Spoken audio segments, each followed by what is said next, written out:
Hi, long time no see. Today in our studio we're gonna have a review on Deadbound.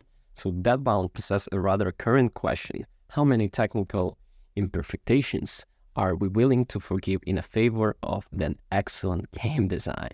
This is the most ridiculous question. So the game developed by a Brazilian team, Trialforge Studio, is the first and foremost a Soulslike influence, not only a little bit by Dark Souls 2, that reshuffles the cards on the genre by allowing you to control 7 characters in one. Due to magical accident, this is not very well explained during the game. A crusader of the goddess of death finds himself having to find and absorb into himself 6 other individuals for both sides of an ongoing war. Mechanically, this translates into the ability mid-fight and even mid-dodge to transform into another character. This is possible to switch from the crusader with the sword and the shield to the assassin with the dagger and the crossbow, to March of Corruption with ranged spells. The characters have synergies, bonuses, penalties, combos, and great desire to talk and discuss since they are all tapped in the single body, tasked with killing hundreds of abominations to reach the dangerous leader of a cult of necromancers. While Soul fans will have a lot of fun experimenting with the different combat styles, the many consumables available to improve the regeneration and attacks, and dozens of deaths will be promptly take away all the essence you have accumulated. Along this path, made of small but well thought out levels, increasingly lethal enemies, however, you will encounter some technical defects that, after a while, begin to make themselves felt in the game, where survival is a question of the frames, and in which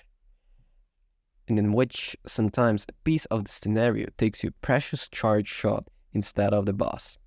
Deadbound begins as the usual Soulslike. A warrior armed with a sword and shield must defeat corrupted bosses by hitting them with the light and heavy attacks, parrying and dodging at the right time. After less than a half an hour of the gameplay, however, you are inacceptably drawn to the corpse of a hooded assassin.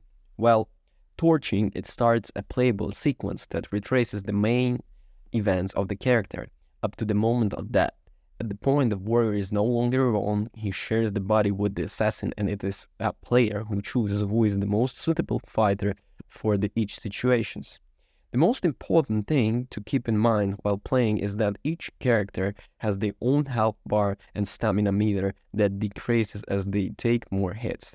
This means that in Paladin needs a moment to recover, just switch to Assassin to continue dodging and draining their stamina and health.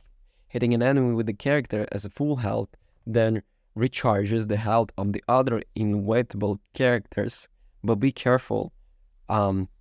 If one character dies, he will be brought back to the bonfire, even if the others still have some health left. So, judging energy, fighting styles, health, consumables of all kinds, and of course enemy attacks ensures that there is no downtime. Progression is divided between a skill tree shared by all characters and passive enhancements specific to each one that can be obtained throughout a system of collectibles. These are linked to memories and play important role of narrative level, but you can be only experienced by the character to whom they belong. Well, for the first time and for the first half of the game, this mechanic isn't a problem since you have only characters, but when you get 5 or 6, you'll have to choose who to take with you.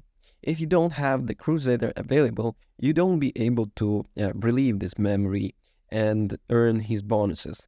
Nothing can a visit to Bonfire to change your active team can solve and can be making a lot of visits to the Bonfire.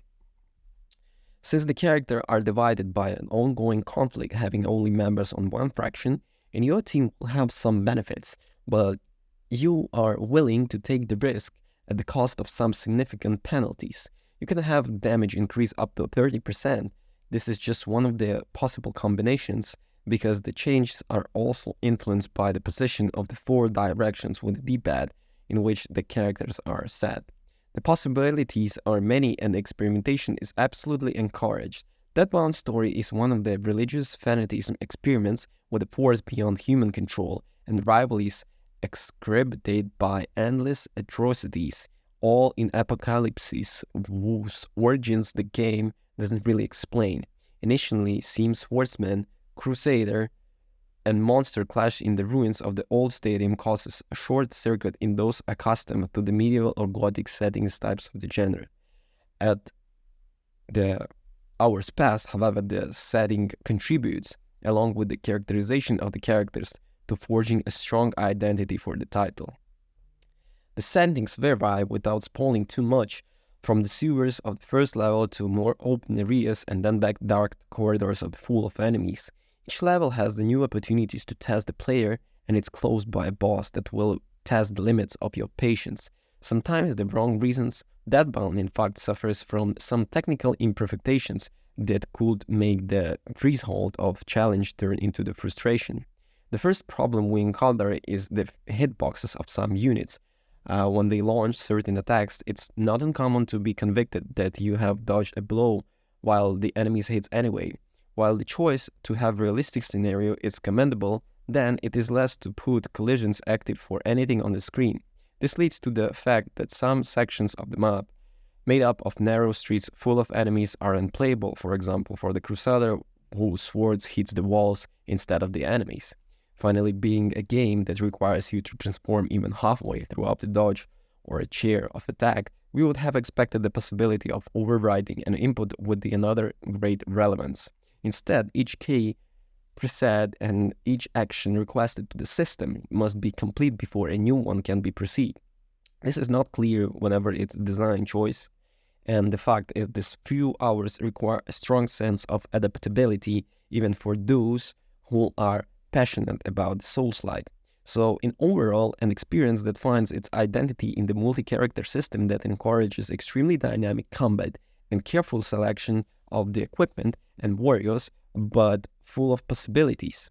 So the oversights of a technical level, including some crashes with the consumable selections menu, can be fixed with a little work and not to do affect the overall experience too much.